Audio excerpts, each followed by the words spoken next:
Hello friends, movie explain करेंगे gang leader. इस movie की IMDb रेटिंग है 7.7 आउट ऑफ 10 और इसे 92% गूगल यूजर ने पसंद किया है। इस मूवी के लीड हीरो है नानी और इस मूवी की कहानी एक राइटर की जो हाल ही में हुए बैंक रॉबरी के केस को सुलझाना चाहता है और वो किस तरीके से इस चोर को पकड़ता है, यही मूवी की कहानी में आपको जानने को मिलेगा। तो आपको वीडियो के आखिरी तक बने रहना होगा। अगर आप हमारे चैनल पर नए हैं तो सब्सक्राइब जरूर से कर लीजिए, क्योंकि हम ऐसी मूवी की एक्सप्लेनेशन आपके लिए लेकर आते रहते हैं। तो चलिए वीडियो शुरू करते हैं। कहानी की शुरुआत में हमें दिखाया जाता है कुछ नकाबपोश आदमियों को जो कार में बैठकर जा रहे होते हैं और वो आपस में बातें कर रहे होते हैं कि कोई होगा तो नहीं। नेक्स्ट सीन में हमें दिखाया जाता है कि वह बैंक के पास में पहुंच जाते हैं और वहां पर जाकर जैसे ही वह कार रोकते हैं और फटाफट से वह अंदर चले जाते हैं। जैसे दीवार फांद कर वह अंदर जाते हैं और जल्दी जल्दी अपना काम शुरू कर देते हैं। नेक्स्ट सीन में हमें एक पुलिस वाले को दिखाया जाता है जिसे वो लोग बेहोश करके अंदर ले जा रहे होते हैं और जैसे ही वह पहुंचते हैं उनके पास जो पर्सनल लिफ्ट होती है उसके जरिए वह तारों को ऊपर फेंकते हैं और रेलिंग के जरिए वह सीधे ऊपर चढ़ने में कामयाब हो जाते हैं। जैसे ही वह अंदर पहुंचते हैं तो अंदर जाते ही पहले लॉकर को तोड़ने में कामयाब हो जाते हैं और वहां से जितने भी पैसे होते हैं वह बैग में भरने लग जाते हैं। बैग भरते ही तभी हमें दूसरी तरफ सिक्योरिटी गार्ड को दिखाया जाता है, वह जो सीटी बजा रहा होता है। तभी अचानक से गाड़ी में बैठा हुआ एक आदमी उसे शूट कर देता है। नेक्स्ट सीन में हमें दिखाया जाता है कि बैग नीचे आ जाते हैं और वह गाड़ी में रखने लग जाता है। तभी जितने भी आदमी होते हैं वह भी वहाँ पर आ जाते हैं और वह कहता है कि प्लान में थोड़ा चेंज है और इसी के साथ में पुलिस भी वहाँ पर आ जाती है और वह भागते हैं। जैसे ही पुलिस आकर देखती है तो वहाँ पर ऑलरेडी 5 आदमी मरे पड़े हुए हैं, यानी उनका जो एक साथी होता है वह उन्हें धोखा दे देता है और उन्हें मार देता है। पुलिस अंदर जाकर पूरी इन्वेस्टिगेशन करती है और नेक्स्ट सीन में हमें उस कार का पीछा करते हुए पुलिस की गाड़ियाँ दिखाई देती है और वह गाड़ी जो होती है वह अंधेरे में पूरी तरह से गायब हो जाती है और पुलिस को चकमा देने में कामयाब हो जाती है। इसके बाद हमें 14 महीने के बाद की कहानी दिखाई जाती है, जहां पर प्रेजेंट में हमें एक लड़की को दिखाया जाता है जिसका नाम प्रिया होता है और उसके पास एक चिट्ठी आती है। दूसरी तरफ चिन्ना नाम की जो छोटी बच्ची होती है उसके पास भी एक चिट्ठी आती है और पारा लक्ष्मी नाम की एक औरत होती है उसके पास भी एक चिट्ठी आती है और स्वाति नाम की लड़की के पास भी चिट्ठी आती है। इन चारों के पास चिट्ठी आती है और उनमें लिखा होता है कि उन्हें बहुत ही बड़ा गिफ्ट मिलने वाला है। यह एड्रेस पर चारों की चारों वहां पर पहुंचते हैं। वो सभी आपस में बातें करते हैं, एक गिफ्ट और 4 जन, ये तो हमारे भाग में भी नहीं आएगा। और तभी सरस्वती नाम की औरत जो बूढ़ी अम्मा होती है वह दरवाजा खोलती है और वह सबको अंदर बुलाती है और वह सभी से कहती है कि उन 5 आदमियों में से एक मेरा पोता था जिसकी वजह से हम सब इस हाल में हैं, वह छठा आदमी से हमें बदला लेना है। और तभी हमें दिखाया जाता है कि स्वाति का हस्बैंड, चिन्ना का पापा और पारा लक्ष्मी का बेटा और स्वाति का भाई, यह चारों उन्हीं के साथ मरे थे जो बैंक रॉबरी में थे और दादी उन्हें अग्री करने में कामयाब हो जाती है। और दादी उन्हें बताती है कि उसके पास एक ऐसा आदमी है जो क्राइम के ऊपर कहानियाँ लिखता है, तो वो हमें बताएगा कि किस तरीके से बदला लेना है। और सभी इस बात के लिए अग्री हो जाते हैं और वह कहते हैं कि ठीक है, हम उस आदमी के पास चलेंगे जो हमें बताएगा कि उस छठे आदमी से किस तरीके से बदला लेना है। पांचों वहां पर पहुंचते हैं जहां पर वो राइटर रहता है और जैसे ही वह वहाँ पर दरवाज़ा नॉक करते हैं तो दरवाज़ा खुला हुआ होता है। जैसे अंदर ऑफिस में पहुँचते हैं तो वहाँ पर कोई नहीं होता। तभी दूसरे रूम में हमें दिखाया जाता है कि पेंसिल पार्थसारथी नाम का जो राइटर यानी नानी होता है वह हॉलीवुड मूवी की देखकर उनकी कॉपी करके वह राइटिंग करता है, यानी बुक पब्लिश करता है और ये सब वहाँ से छुप कर ये देख रहे होते हैं और वह कहते हैं कि ये तो फ्रॉड है और सबको झूठ बता रहा है। और तभी वह वहाँ से यह सब बात करके जाने लगते हैं और जैसे ही वह जा रहे होते हैं कि तभी पेंसिल को लगता है कि कोई अंदर आ चुका है और जब वह झाँक कर देखता है तो वह प्रिया को देखता है और इसी के साथ में जैसे ही वह अंदर आने के लिए कहता है और वह पूछता है कि तुम सब किस लिए आए हो। तभी दादी बताती है कि वह उसकी सारी बुक्स पढ़ी है इसलिए मदद चाहिए इसलिए आए हैं। और दादी उसे बताती है कि जो बैंक की रॉबरी हुई थी उनमें 5 में हमारे रिश्तेदार मरे हैं, तो उनसे उस छठे आदमी से हमें बदला लेना है, तो क्या तुम हमारी मदद करोगे। यह सुनते ही हमें दिखाया जाता है कि पेंसिल गुस्से में आ जाता है और वह सबको बाहर निकाल देता है और वह कहता है कि तुम सब बेकार लोग हो।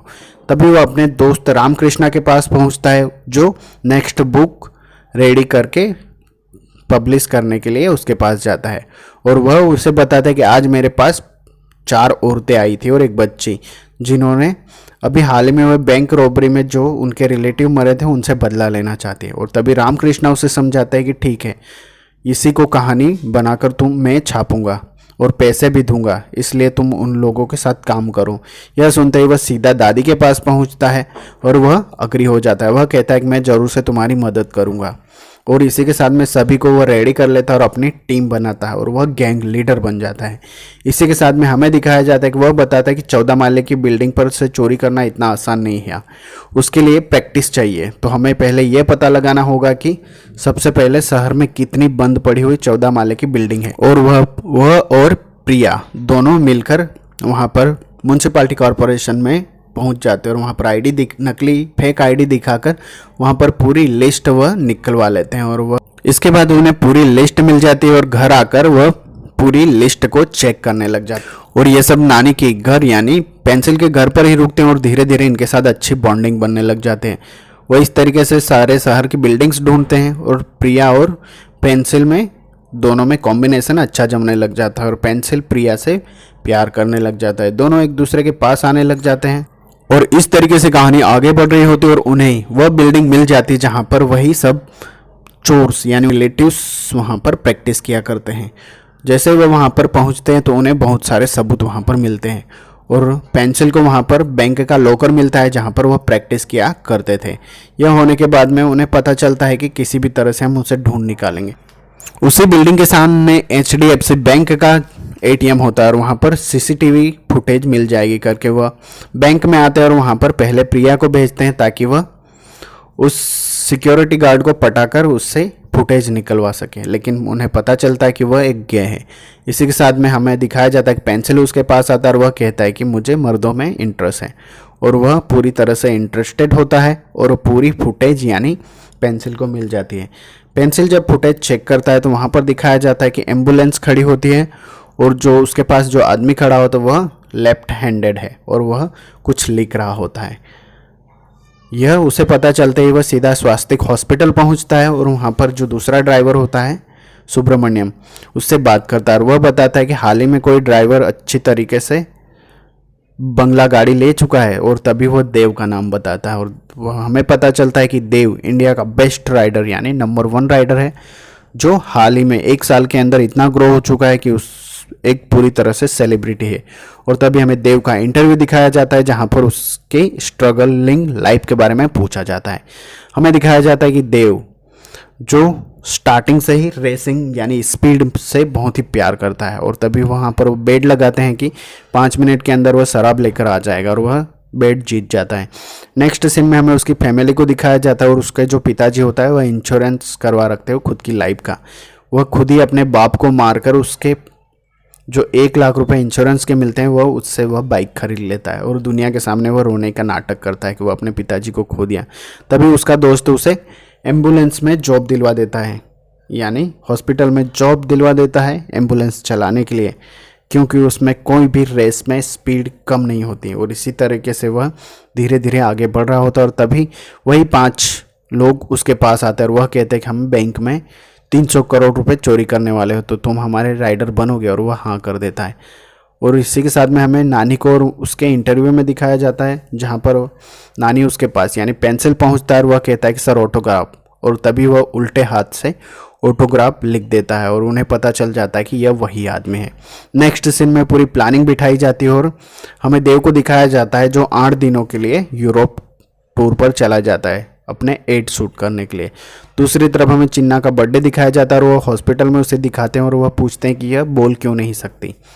और तभी 8 दिन निकल जाते हैं और हमें दिखाया जाता है कि वापस देव आ चुका है और वह रात को अपनी कार लेकर उसी बिल्डिंग में पहुंचता है जहां पर वह पहले प्रैक्टिस किया करता था और वह 15वें माली पर जाता है। और तभी उसके जाने के बाद में नानी और उस पूरी टीम को दिखाया जाता है जहां पर एक खंबा जो होता है नकली होता है। नानी उस खंबे को तोड़कर देखता है तो वहाँ पर बहुत सारे पैसे निकलते हैं यानी पूरे 300 करोड़ रुपए वहाँ पर छुपाए हुए होते हैं। नेक्स्ट सीन में हमें देव को दिखाया जाता है जो सुबह तैयार होकर जा रहा होता है और ट्रैफिक सिग्नल पर रुका हुआ होता है। तभी वहाँ पर नानी पहुँचता है और उसका ओल्ड न्यूज़पेपर रॉबरी का दिखा देता है और इस बात से गुस्सा होकर उसे ढूंढने में लग जाते हैं।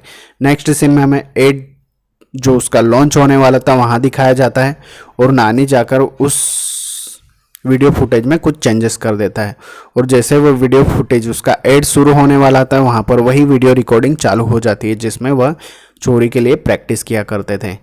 यह देखते ही पूरी तरह से देव घबरा जाता है और वह गुस्से में आ जाता है। जैसे ही वह बाहर निकलता है तो अपनी कार में बैठता है तो उसके पास जो नकली बैग का पैसा होता है वो वहाँ पर पड़ा होता है, और वह समझ जाता है कि कोई तो है जिसे मेरी सच्चाई पूरी पता है। और वह जब अब उस बिल्डिंग पर आता है जहाँ पर उसके पैसे छुपाए हुए होते हैं और वहाँ से पूरे पैसे गायब होते हैं। यह देखकर बुरी तरह से गुस्से में आकर वह जोर जोर से चिल्ला रहा होता है, और जब वह सामने की बिल्डिंग में देखता है तो नानी और उसकी पूरी टीम उसे देख रही होती है, और वह पूरी तरह से गुस्से में आ जाता है और उसे पता चल जाता है कि ये लोग वही है, और वह जल्दी से अपनी कार लेकर उनके तरफ भागता है। दूसरी तरफ नानी को पता चलता है कि वह सब आ रहे हैं और वो वहाँ से भागने की कोशिश करते हैं, और तभी इलेक्ट्रिक बोर्ड पर सीधा वो अपनी कार ठोक देता है जिससे लाइट चली जाती है और लिफ्ट बंद हो जाती है। और पेंसिल गुस्से में आकर वहाँ पर अलार्म बजा देता है फायर का, और पूरी कॉलोनी के लोग बाहर आ जाते हैं और वह देव के साथ सेल्फी लेने लग जाते हैं। इस बात का फायदा उठाकर वह भागने में कामयाब हो जाता है। नेक्स्ट सीन में हमें देव को दिखाया जाता है जो सीसीटीवी फुटेज के लिए वह बैंक पहुंचता है। ऑलरेडी पेंसिल अपने दोस्त के पास पहुंचता है और वह कहता है कोई मेरा पीछा कर रहा है तो प्लीज़ तुम वह सीसीटीवी फुटेज डिलीट कर दो। और तभी देव वहां पर पहुंचता है और वह उस सिक्योरिटी गार्ड की जगह पर खुद ही बैठ जाता है और वह बन जाता है बैंक का एम्प्लॉय। तभी देव उससे पूछता है कि मुझे सीसीटीवी फुटेज जो लेकर गए वह उन्हें तुम पहचान लोगे। और देव तभी पेंसिल कहता है कि हाँ सर मैं पहचान लूँगा। तभी उसके दोस्त का कॉल आता है और वह बताता है कि वो आदमी कहाँ पर रहता है, और वह सीधा पेंसिल के घर पर पहुँचते हैं। जाकर डोरबेल जाते हैं और तभी वहाँ से दादी बाहर निकलती है और दादी कहती है कि 2 दिन से टीवी ख़राब है, तुम लोग अब जाके आ रहे हो। और इस तरीके से उसे कंफ्यूज कर देते हैं। और जब वह पेंसिल से पूछता है तो वह बताता है कि ये बूढ़ी क्या बदला लेगी। नेक्स्ट सीन में हमें देव के गैरेज में दिखाया जाता है जो सुब्रमण्यम अपनी बहन की शादी के लिए कार्ड देने आया होता है। और तभी वह बताता है कि एक जर्नलिस्ट आया था तुम्हारे बारे में पूछ रहा था और मैंने उसे पूरा बता दिया, और उसका नाम था पेंसिल पार्थसारथी। और देव को पता चलता है कि इसी ने मेरे पैसे गायब किए हैं। नेक्स्ट सीन में हमें चिन्ना का डांस शो दिखाया जाता है और वह दादी को चलने के लिए कहता है, लेकिन दादी कहती है कि मैं बीमार हूँ तो तुम सब चले जाओ। और सभी वहाँ पर उसे चेयरअप कर रहे होते हैं, उसका डांस देख रहे होते हैं, और चिन्ना भी बहुत खुश होती है। और तभी हमें पेंसिल के फ़ोन ऊपर कॉल आता है और वह बताता है कि मैंने पुलिस को इन्फॉर्म कर दिया है कि तुमने सारे पैसे चोरी किए हैं और तुम्हारे पास है। यह सुनते ही पेंसिल घबरा जाता है और वह घर भागता है। अपने दोस्त रामकृष्णा को कॉल करके कहता है कि घर में 350 करोड़ रुपए पड़े हुए हैं तो जल्दी से उन्हें छुपा क्योंकि पुलिस आ रही है। और उसका दोस्त उसकी मदद करने के लिए पहुंचता है और पेंसिल भी आ जाता है और पुलिस भी वहां पर आ जाती है। पूरा घर तब चेक करते हैं तो उन्हें कोई भी पैसा नहीं मिलता और पूरा घर खाली की खाली होता है। वो पुलिस को बताता है कि मैं फटे हाल में हूँ सर, मुझे बुक पब्लिश करने के लिए भी पैसे नहीं। और वो पुलिस वाला कहता है कि जिस आदमी ने भी कॉल किया उसे साइबर क्राइम से उस नंबर को ट्रेस करो। और तभी वो रामकृष्णा को थैंक्स कहता है, लेकिन वह कहता है कि मैं तो अभी आ रहा हूँ। और वह पूरा घर चेक करता है कि दादी गायब है और उसका दादी का सामान भी गायब है। और वह चेक करता है तो वहाँ पर जॉन नाम का कोई आदमी होता है और वह बताता है कि ये तो क्रिश्चियन है और जितने भी मरने वाले थे सब हिंदू थे, तो दादी हिंदू है और वह क्रिश्चियन, तो यह पूरा कॉम्बिनेशन क्या है और दादी कौन है। और तभी हमें वृद्धाश्रम में दिखाया जाता है जहाँ पर दादी उन बूढ़े आदमियों के साथ पूरे पैसे गिन रहे होते हैं। और तभी पेंसिल उसके पास आता है और वह दादी से कहता है कि दादी तुमने ऐसा क्यों किया। दादी तुमने अच्छा किया कि पहले तो पुलिस आ चुकी थी तो तुमने पैसे चुरा लिए और मुझे पता है कि तुमने ऐसा क्यों किया। और दादी उसे बताती कि जो सिक्योरिटी गार्ड मरा था वो मेरा पति था और मैं पुलिस के पास गई लेकिन पुलिस ने कोई ध्यान नहीं दिया और इसी की बात को लेकर मैं गुस्से में आ गई और मैंने यह प्लान बनाया। और दादी पूरी तरह से इमोशनल हो जाती है और नानी भी कुछ नहीं कहता। और इसी के साथ में नेक्स्ट सीन में हमें दिखाया जाता है कि देव का दोस्त जो कहता है कि जल्दी से सिम कार्ड तोड़ देता है, वह कहता है कि पुलिस ने इस नंबर को ट्रेस कर लिया। यह सुनते ही देव उसके गले में पेन घुसा देता है और उसे मार देता है। जब अपने गैरेज में आता है और उस लाश को ठिकाने लग जाता है और तभी हमें पेंसिल को वहाँ पर दिखाया देता है और वह कहता है कि अच्छा हुआ कि तुम यहीं पर आ गए क्योंकि मैं तुम्हारी वजह से इरिटेट हो रहा हूँ, देव कहता है। और पेंसिल कहता है कि कब तक मैं तुमसे डरता रहूँ, मेरी माँ है, दादी है, मेरी बेटी है, मेरी वाइफ है, मेरी बहन, कब तक मैं उन्हें बचाऊंगा, इससे अच्छा है कि हम आमने सामने आ जाते हैं। और इसी के साथ में पूरी ताकत से पेंसिल और देव में फाइट शुरू हो जाती है। दोनों एक दूसरे पर भारी पड़ते हैं और इसी के साथ में पूरी तरह से देव हार जाता है और वह कार के नीचे दब जाता है। और इसी का फ़ायदा उठाकर नानी उसे जिंदा यानी वहीं पर जला देता है और वह कहता है कि अब तुम्हारा एक्सीडेंट मौत होगा। और नेक्स्ट सीन में देव मर जाता है। अगले सीन में वो घर पर पहुंचता है और दादी उसे कहते हैं कि अब इस बदले को हम यहीं पर रोकते हैं, हम अब शांति से लाइफ जिएंगे। तभी पारालक्ष्मी कहता है कि मुझे बेटा मिल गया। तभी स्वाति कहती है कि मुझे भाई मिल गया। दादी कहती है मुझे पोता मिल गया।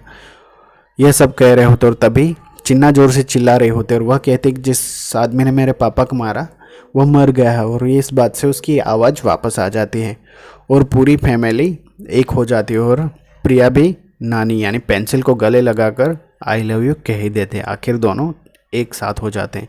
नेक्स्ट सीन में पुलिस इस केस को पूरी तरह से क्लोज कर देती है और हमें वह जो किताब होती है गैंग लीडर नानी पब्लिश करता है जो उसकी रियल कहानी होती है। और इसी के साथ में उसकी बुक बेस्ट सेलर बन जाती है और लोग उसका ऑटोग्राफ लेने आते हैं। और इसी के साथ में मूवी एंड होती है। तो आई होप आपको एक्सप्लेनेशन पसंद आई होगी। Thank you so much.